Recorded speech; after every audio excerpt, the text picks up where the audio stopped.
Right, so for the deadlift, it's a key compound movement, and it's going to be an exercise that you're really going to be able to load up on, and it's going to be targeting the whole body. Super good for you. But it's really, really key that it's actually performed correctly, because it's one of those exercises where if you load up on it really heavy, then you have a very high risk of actually injuring yourself. But if it's done correctly, then obviously that's fine, and it's a great exercise that you can like progressively overload and load up like a lot of weight and get really strong with this. So one thing to bear in mind when you are doing the deadlift, because we can break it down into several key components. A movement that's very important for it is the hinge. So we can start with the hinge and make sure that you've got the hinge really dialed in before we actually move on to performing the deadlift with the bar, right? So for the hinge, basically, it looks really simple, but it's a little bit more complex than what it looks. The movement is just this.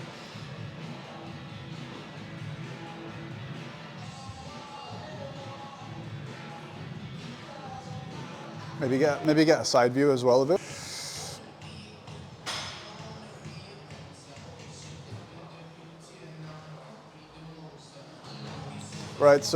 Right, so basically what you want to do is make sure that your back is straight while you're actually bending it.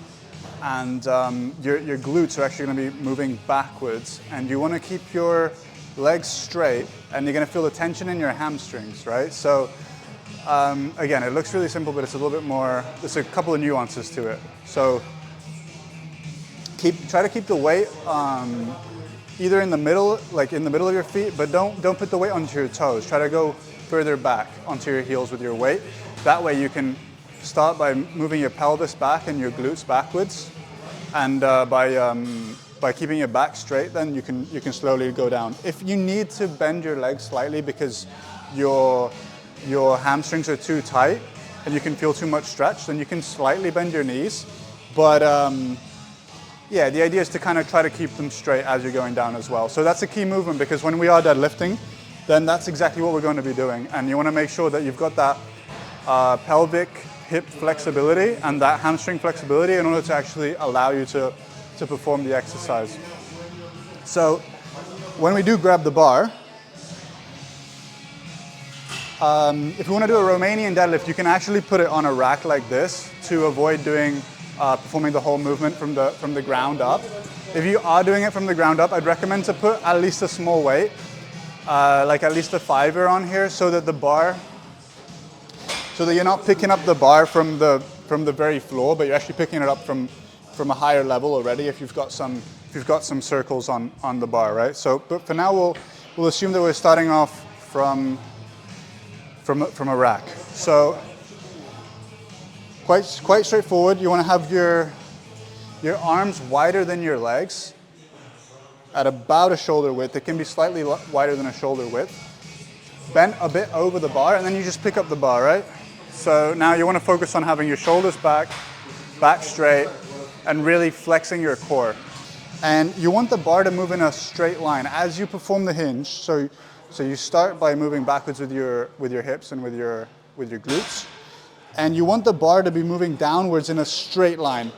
As far as you can go in terms of your flexibility allowing you to. Usually it'll be around just below your knees for most people. But as far down as you can basically go.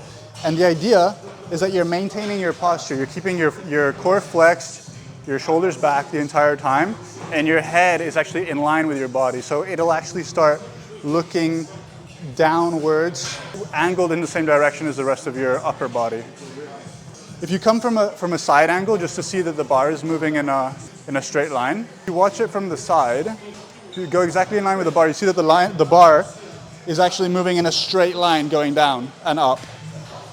Unlike other exercises, this one, you'll need a straight line. So shoulders back, core flexed, back straight, and you move back with your hips, going down to about below your knees, and then explosively on the way up. And again, the bar is always moving in a straight line, right? So, and you can see that the head is also in line with the rest of the upper body, and you're finishing here. You can finish a little bit. You can do a little hip thrust as well at the end. But this is the movement. You also want your feet to be around shoulder width. And that's the deadlift, Romanian deadlift.